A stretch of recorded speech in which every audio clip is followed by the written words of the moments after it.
여러분 안녕하십니까? 코로나19 통합 뉴스룸 2시 뉴스입니다. 오늘 코로나19 신규 확진자가 50명 발생했고 사망자는 5명이 늘어 모두 406명이 됐습니다. 먼저 재난방송센터 연결해서 자세한 코로나19 현황부터 살펴보겠습니다. 이정훈 기자, 먼저 오늘 오전에 나온 확진자 현황부터 좀 정리해 주실까요? 네, 오늘 0시 기준으로 50명의 신규 확진자가 나왔습니다. 이 가운데 국내 발생은 40명, 해외 유입은 10명으로 집계됐습니다. 사망자는 하루 새 5명 늘었습니다. 날짜별 신규 확진자 수를 보면 30명대를 기록했던 지난달 11일 이후 오늘이 48일 만에 가장 적었는데요. 최근에도 신규 확진자 수가 늘었다 줄었다를 반복하고 있어서 아직 안심할 수는 없는 상황입니다. 신규 확진자들이 어느 지역에서 나왔는지도 확인해 보겠습니다. 국내 발생 40명 가운데 서울이 19명, 경기 13명, 경북이 3명으로 대부분을 차지했는데요. 이들 지역의 주요 집단 감염 사례를 살펴보겠습니다. 서울의 경우 신도림 역사 관련 확진자가 빠르게 늘고 있습니다. 어제 정오 기준 9명이 확인됐는데요. 좁은 휴게 공간에서 근로자들이 식사 등 밀접 접촉을 한 게 원인으로 분석되고 있습니다. 경기 광명 기아자동차 관련 확진자도 21명으로 늘었고요. 경북 포항 어르신 모임방 관련해선 접촉자 7명 가운데 7명이 확진돼 현재까지 누적 확진자는 8명으로 집계됐습니다. 네, 최근에 이 확진자 수도 등락을 거듭하고 있고 또 이제 모레부터 추석 연휴가 시작되지 않습니까? 이 방역 당국에서는 긴장의 끈을 놓을 수 없을 것 같습니다. 네, 방역 당국이 추석 연휴를 앞두고 최근 상황을 점검해 봤는데요. 앞서 보셨던 것처럼 신규 확진자 수는 감소세가 뚜렷합니다. 최근 2주와 직전 2주를 비교했을 때 전국의 하루 평균 확진자 수가 절반 수준으로 줄었는데요. 다만 수도권의 감소세는 다소 더딘 모습입니다. 여기에 감염 경로를 알 수 없는 비율은 오히려 1%포인트 정도 늘었고요. 이미 자가격리가 돼 있는 상태에서 확진된 비율 역시 계속해서 80%를 밑돌고 있습니다. 지역사회 곳곳에 숨은 확진자가 남아있을 가능성이 크다는 뜻입니다. 모레부터 추석 연휴가 시작되죠. 추석 연휴가 고비라는 점 다시 한번 명심하시고 방역수칙 철저히 지키시기 바랍니다. 지금까지 재난방송센터에서 KBS 뉴스 이정훈입니다. 네, 보신 것처럼 신규 확진자가 사흘째 두 자릿수를 보이고 있지만 사망자는 이달에만 80명이 나오면서 불안한 상황이 이어지고 있습니다. 방역 당국은 코로나19가 길어지면서 우울과 불안을 호소하는 사람들이 많아지고 있어 상담 전화인 1393 상담원도 보충하기로 했습니다. 황종호 기자가 보도합니다. 서울 도봉구 노인보호시설 예마루 데이케어 센터에서 발생한 집단 감염은 인근 사우나 시설로 번져 이 사우나 관련 확진자가 3명 추가됐습니다. 역학조사에서 해당 데이케어 센터 이용자인 확진자가 사우나를 방문했고 이 확진자와 접촉한 사우나 직원과 이용자들이 추가 감염된 것으로 확인됐습니다. 서울 관악구 산모 스포렉스 사우나 관련 확진자도 4명이 늘어 누적 확진자는 29명입니다. 또 강남구 대호 디오빌 플러스 관련 1명, 신도림 역사 관련 1명, 강남구 DY 디벨로먼트 관련 1명이 각각 늘었습니다. 이렇게 산발적인 집단 감염이 이어지는 가운데 서울시는 음식점, PC방, 노래방 등 코로나19 사회적 거리 두기로 인해 영업 타격이 큰 업종에 대해 0%대 초저금리 융자를 지원하기로 했습니다. 지원 대상은 콜라텍과 유흥주점을 제외한 대부분의 집합금지 제한 업종으로 업체당 최대 1억 원까지, 총 지원 한도는 3천억 원 규모입니다. 한편 방역당국은 이달에만 코로나19로 숨진 사람이 80명에 달한다고 밝혔습니다. 지금까지 누적 사망자 400명의 20%를 차지합니다. 또 위중증 환자 가운데 고령자 비율이 높은 것은 매우 우려스럽다고 강조했습니다. 방역당국은 이와 함께 추석 연휴 기간 마음 돌봄과 관련된 이른바 쉼 프로젝트에 대해 강조했습니다. 국민 여러분께서는 고향 방문이나 여행 대신 쉼이 있는 연휴를 계획해 주시기를 바랍니다. 코로나19 장기화로 우울과 불안감을 호소하는 사람들이 늘어나면서 심리 지원도 강화합니다. 방역당국은 상담 전화인 1393 상담원 인력에 오늘부터 상담 가능한 12명을 단기 파견하고 자원봉사자도 다음 달부터 투입할 예정입니다. 한편 정부는 개천절 서울 집회 신고 1,180사건 가운데 137건의 금지 통고를 했다고 밝혔습니다. 10명 미만이 모이는 집회라고 하더라도 확산 위험이 있다면 금지한다고 설명했습니다. 정부는 방역에 만전을 기하겠다며 최대한 외출과 접촉을 자제해달라고 호소했습니다. KBS 뉴스 황정호입니다. 네, 이 수도권을 중심으로 산발적인 감염이 끊이질 않는 가운데 이동이 많은 추석 연휴에 이 확진자가 늘지 않을까 걱정입니다. 정부는 오늘부터 시작되는 추석 특별 방역 기간에 이 방역 수칙을 잘 지킨다면 일상을 빨리 되찾을 수 있을 것이라고 다시 한번 강조했습니다. 보도에 박원기 기자입니다. 정부는 이번 추석만큼은 부모님과 어르신의 안전을 위해 고향 방문을 자제해달라고 거듭 호소했습니다. 개천절과 한글날에 예고된 집회에 대해선 일절 허용하지 않을 뿐 아니라 집회 시도 자체를 아예 차단하겠다고 강조했습니다. 무관용 원칙으로 대응할 것입니다. 국민 생명을 위협하고 방역을 저해하는 작은 불씨 하나도 용납하지 않겠습니다. 추석 특별 방역 기간은 오늘부터 전국에 걸쳐 시행됩니다.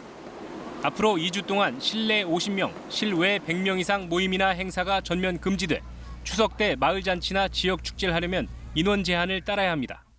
수도권에선 유흥지점과 콜라텍 등 11종 고위험 시설에 대한 집합 금지가 그대로 유지되고 비수도권에선 5종류의 유흥시설과 직접 판매 홍보관의 경우 영업을 해선 안 됩니다.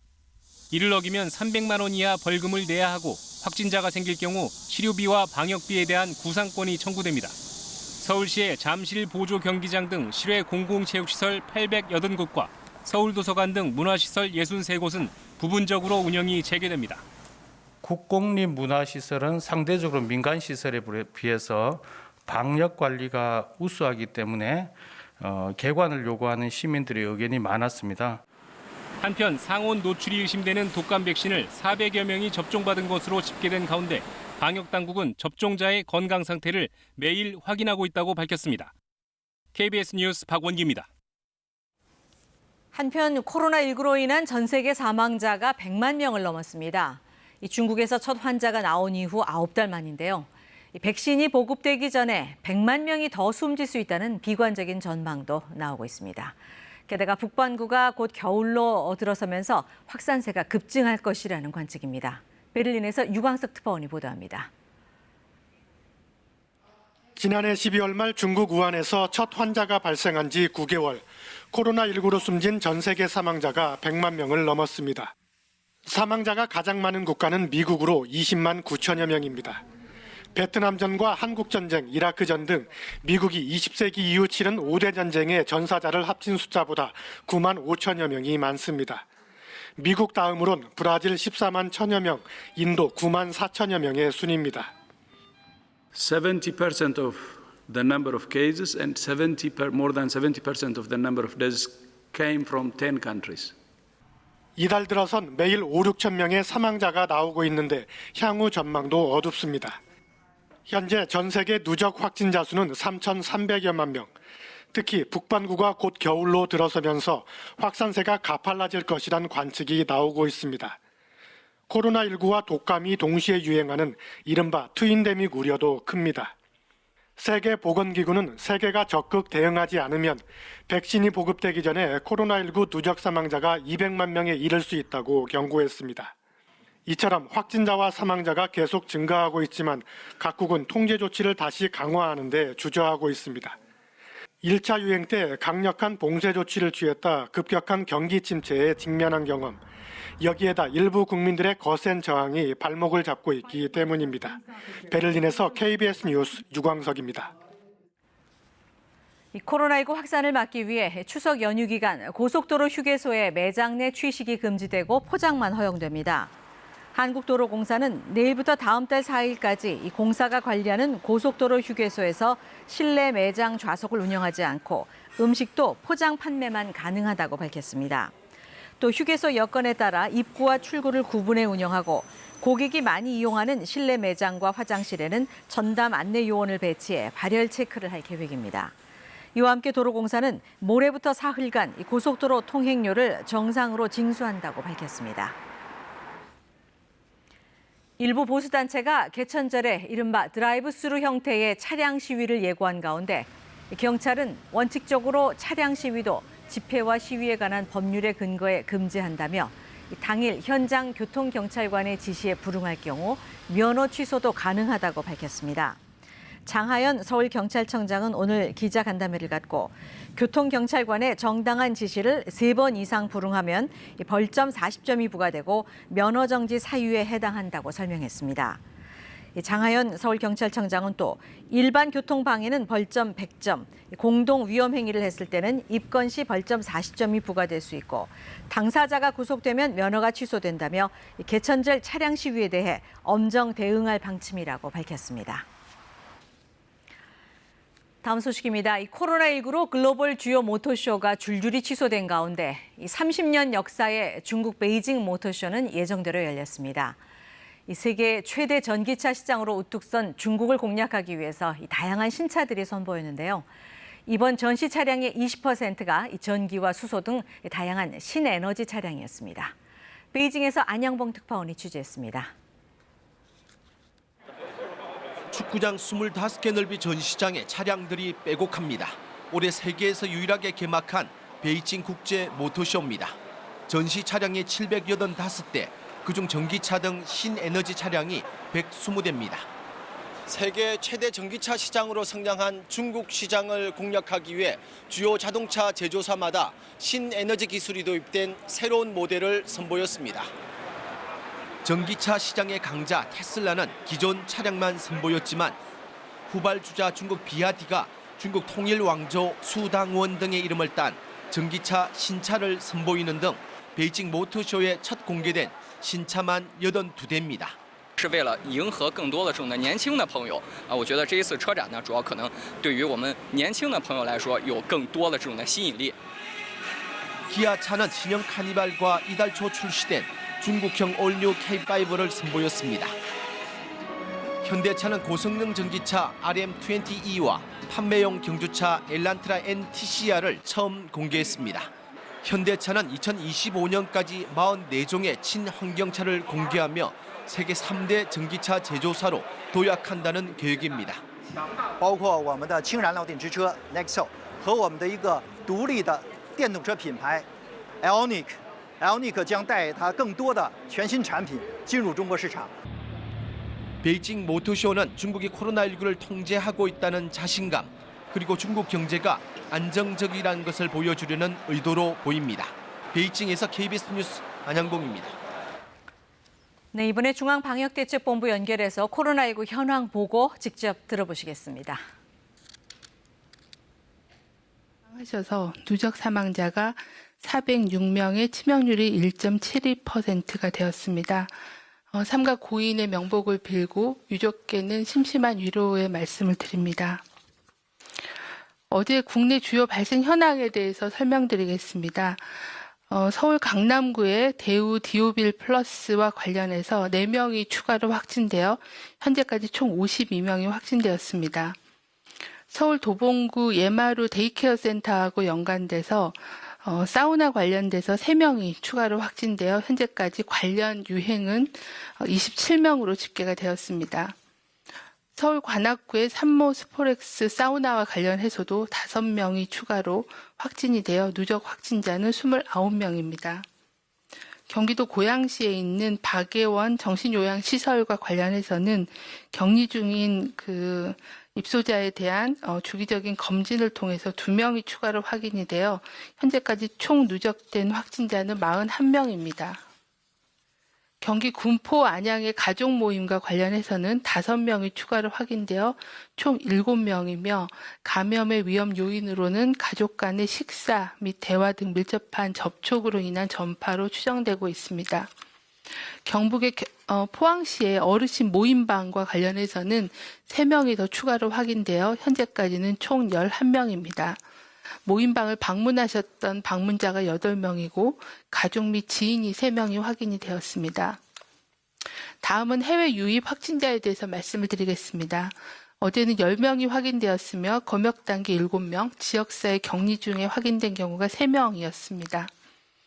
유입 국가는 주로 우즈베키스탄 2명, 인도, 인도네시아, 네팔 등이 각 1명이었습니다. 지난 일주간의 방역관리 상황 및 위험 요인에 대해서 설명드리도록 하겠습니다. 국내 발생 환자는 최근 1주간은 일일 평균 75.6명으로 직전 1주보다는 31.8명이 감소하였습니다. 지난 1주간 집단 발생 신규 건수는 전주 대비해서 12건이 감소해서 8건이 집단 발생이 보고가 되었습니다. 감염 경로 조사 중의 비율은 20% 내외를 유지 중이며 방역망 내의 관리 비율은 80% 미만으로 나타났습니다. 해외 유입 사례는 최근 1주간 평균 일일 13.4명이 발생해서 지난주와 유사하게 10명에서 15명 정도의 수준을 유지하고 있습니다. 지난 1주간 총 18분이 사망을 하셨습니다. 사망하신 분들의 연령은 80대가 5명, 그리고 70대가 10명, 60대가 2명, 그리고 50대가 1분이셨습니다. 기저질환이 있는 경우가 17명이고 1명은 기저질환에 대해서 조사 중에 있습니다. 최근 1주간의 주요한 감염 경로를 보면 국내 집단 발생과 연관된 사례가 184명으로 29.5%이며 선행 확진자하고의 접촉이 152명으로 24.4%입니다. 감염 경로 조사 중인 사례가 127명으로 20% 순으로 나타났습니다. 주요한 전파 양상을 보면 아직도 다단계 투자 설명회, 그리고 의료기관 및 요양시설을 통한 감염, 그리고 식당이나 사우나 등과 같은 다중이용 시설을 통한 전파, 그리고 종교 모임 등 종교 시설을 통한 전파 등 다양한 집단을 통해서 감염 발생이 지속되고 있는 상황입니다. 대부분 그 집단 발생이 발생하는 그 위험 그 경로가 굉장히 유사한 그런 상황이 반복되고 있는 걸로 보입니다. 다음 주, 이번 주부터 이제 추석 연휴가 시작이 됩니다. 사실 이번 주부터는 연휴에 들어가는 국민들도 있으실 거고, 나와 가족의 건강을 위해서 이번 명절은 집에서 쉬면서 보내는 것이 필요하겠습니다. 기존에도 저희가 5월 초 연휴 그리고 8월의 하계 연휴 기간을 거치면서 코로나19가 전국적으로 확산되거나 억제됐던 환자 수가 다시 증가하는 경향을 보여왔습니다. 금번 추석 연휴 기간은 가급적 집에서 보내며 긴급하지 않은 외출이나 여행을 자제해 주시기를 거듭 당부드립니다. 특히 어르신 등은 코로나19의 고위험군인 만큼 직접적인 방문보다는 영상통화 등을 통해 마음을 전해주시기를 부탁드립니다. 부득이하게 고향을 방문하거나 여행을 하실 때에도 이동하는 교통수단이나 각종 실내 장소별 방역수칙을 철저히 준수해 주시길 바랍니다. 이동하실 때에는 가급적 개인 차량을 가족 단위로 이용해 주시고 대중교통수단은 사전 예약을 적극 활용해 주시길 바라며 필요한 간식이나 물은 미리 준비해서 사람이 많은 휴게소 같은 공간은 최소한으로 머무르도록 해 주시길 바랍니다. 고향 친지를 방문해서는 마스크 착용, 손 씻기 등 개인 방역 수칙을 철저히 준수해 주시고 식사 시에도 대화는 자제하고 식사 전후로는 반드시 마스크를 착용하며 재래 참석 인원은 최소화하고 신체적인 접촉보다는 목례로 표현해 주시기를 당부를 드립니다. 아울러 추석 연휴 기간에도 선별진료소를 계속 운영하고 있습니다. 국민들께서 의심 증상이 발생하실 경우에는 코로나19 진단검사를 적시에 받을 수 있도록 지속 운영을 하며 기간별 운영 상황이 변동될 수 있어서 응급의료 포탈이나 아니면 보건복지부 지자체 등의 홈페이지 또는 129 콜센터, 119 콜센터, 119의 그 구급상황관리센터 등을 통해서 선별진료소의 운영 여부를 안내하고 있기 때문에 반드시 사전에 운영 여부를 확인하고 방문해 주실 것을 당부를 드립니다. 추석 연휴가 있는 월요일입니다. 코로나 유행기에 맞는 첫 추석 명절 풍경이 모두에게 낯설지만 올해 추석만큼은 만남 대신에 따뜻한 마음만 보내고 쉼이 있는 연휴를 보내 몸과 마음 건강을 지키는 기간으로 삼아주시기를 당부드립니다. 사람 간 만남과 이동이 줄어들면 바이러스의 확산은 멈춥니다. 이번 추석 연휴가 대면 접촉을 자제한 진정한 휴식이 된다면 다가올 가을, 겨울 우리 사회는 더 안전하게 일상을 회복할 수 있을 것입니다. 이번 주에 고향 이동, 휴양지의 여행이 또 다른 감염의 시작이 되지 않도록 예년과는 다른 경각심을 가지고 방역 주간으로 삼아주시기를 당부를 드립니다. 반복해서 말씀드리지만 연휴에 크게 두 가지의 위험 요인이 있습니다. 가족 모임과 여행을 통한 감염의 확산입니다. 가족 모임의 경우는 지난 5월에 어버이날 가족 식사를 한 후에 부모님과 어린 조카를 포함해서 가족이 모두 감염된 사례도 있었고, 또 9월에도 가족 모임에서 자녀에게 감염된 80대 어르신이 사망하시는 안타까운 사례들도 있었습니다. 특히 집안에 고령의 부모님, 조부모님이 계신 집에서는 각별한 주의가 필요합니다. 몸이 조금이라도 이상하면 방문하지 않는 게 안전하며, 이상이 없더라도 무증상 시기에 전염 가능성이 있으므로 집안을 수시로 환기하고 손 씻기, 거리 두기, 밀접한 접촉 시에 마스크 착용하기, 또 많은 가족들이 한꺼번에 모여서 어르신과 함께 식사하는 것 등을 자제해 주시기를 바랍니다. 두 번째 위험 요인은 여행입니다. 지난 여름 휴가 한산한 야외 캠핑장을 찾았지만 여러 가족이 같이 식사하고 대화하는 등 밀접한 접촉을 통해 아이들을 포함해 여러 가족이 집단 감염된 사례가 있었습니다. 동창회 속초 여행 모임, 영남 골프 여행 모임 등 여러 가족 또는 단체가 동시에 여행을 할 경우에는 한 명의 감염자가 있을 경우 집단 발생으로 이어지고, 또 무증상 경증 감염으로 확진이 늦어진다면 가족 그리고 직장으로 추가 전파가 이루어지게 됩니다. 여행을 가신다면 동거가족 단위로 3일 환경을 피하시고, 휴게소는 음식은 포장해서 최소 시간 머물러 주시고, 한적한 자연에서 가족의 건강을 지키는 그런 여행으로 보내주시기를 당부를 드립니다. 추석 연휴에 의심 증상이 생겨서 검사를 받을 경우에는 안내드린 대로 앱을 통해서 선별진료소 위치를 반드시 확인해 주시기를 바랍니다. 추석 명절에도 비상근무하면서 환자 진료와 선별 진료에 고생하시는 의료진께 감사 말씀을 드리며, 방역 당국도 24시간 비상근무 체계를 유지하며 상황 관리에 최선을 다하겠습니다. 네, 그럼 지금부터 코로나19 관련된 질문. 네, 중앙방역대책본부의 브리핑 직접 들으셨습니다. 다음 소식입니다. 이 공무원 피살 사건과 관련해 우리 정부가 북한에 공동조사를 정식 요구했지만 남북 간 군 통신선은 여전히 복구되지 않은 상태로 확인됐습니다. 통일부는 이번 사건을 엄중하게 인식하면서 이 북한의 추가 반응을 예의주시하고 있다고 밝혔습니다. 조빈나 기자가 보도합니다. 북한에서 피살된 해양수산부 공무원의 시신을 찾기 위한 합동수색이 오늘도 이어지고 있습니다. 연평도 서쪽부터 소청도 남쪽까지를 8개 구역으로 나눠 서해 북방 한계선 NLL과 가까운 4개 구역은 해군이, 그 아래쪽은 해경이 맡았습니다. 북한의 영해 침범 주장에 대해 국방부는 NLL이 실질적인 해상 분계선이며 해상 수색 활동을 정상적으로 진행하고 있다는 점을 분명히 했습니다. 공무원 피살 사건과 관련해 시신 훼손 여부와 자진 월북 여부 등을 두고 남북의 발표에 상당한 차이가 있는 데 대해 정부는 어제 북한에 공동조사를 요청하면서 군 통신선 복구도 함께 요청한 상태입니다. 하지만 오늘 오전까지 군 통신선은 여전히 복구되지 않은 상태라고 국방부는 밝혔습니다. 국방부는 또 이번 사건 조사를 진행하고 있는 해경에 적극 협조하겠다는 뜻을 확인하고 군이 확보한 첩보를 어디까지 공유할지 범위와 내용 등을 협의 중이라고 설명했습니다. 통일부는 현재 상황을 엄중하게 인식하고 있다며 북한의 추가 반응을 예의주시하며 신중히 대응 방안을 검토해 나가고 있다고 밝혔습니다. 북한에서 전통문을 전달한 후 남북 관계가 변화될 가능성에 대해서도 통일부는 유가족 입장에서 문제가 신속하게 해결돼야 한다며 즉답을 피했습니다.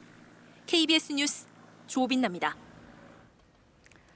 한편 이번 사건과 관련해 국회 차원의 대북 규탄 결의안 채택을 놓고 여야가 논의를 이어가고 있는데요. 이 결의안에는 어떤 내용을 담을지 이 시각차가 크기 때문에 채택 여부는 좀 더 지켜봐야 할 것 같습니다. 보도에 임세흠 기자입니다.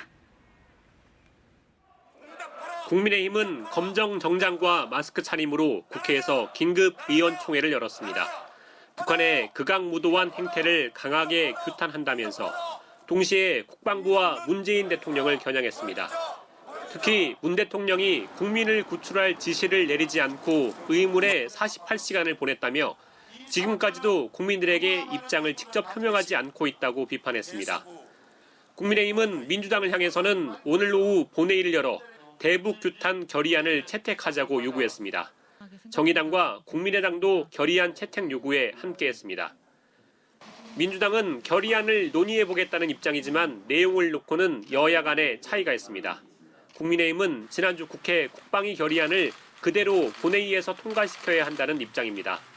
국방위 결의안은 북한의 사과 전에 채택된 것으로 이번 사건을 대한민국에 대한 중대한 무력 도발 행위, 한반도 안정에 중대한 위협 등으로 규정하고 있습니다.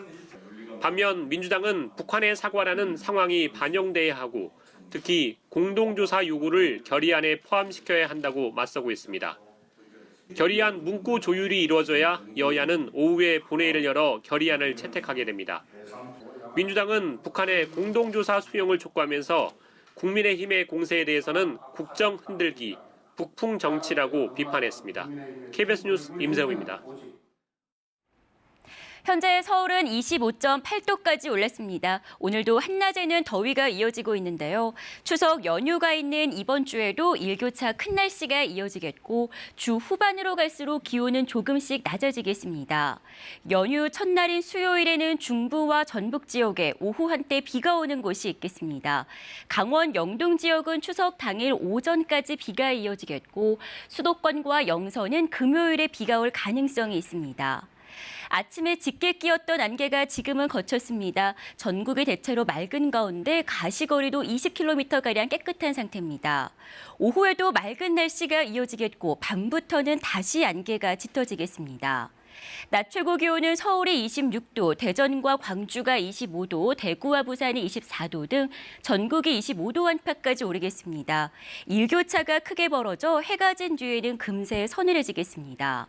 현재 동해상에는 풍랑주의보가 내려진 가운데 물결은 최고 3m까지 거세게 일겠고 너울성 파도가 밀려올 가능성이 있습니다. 기상정보였습니다.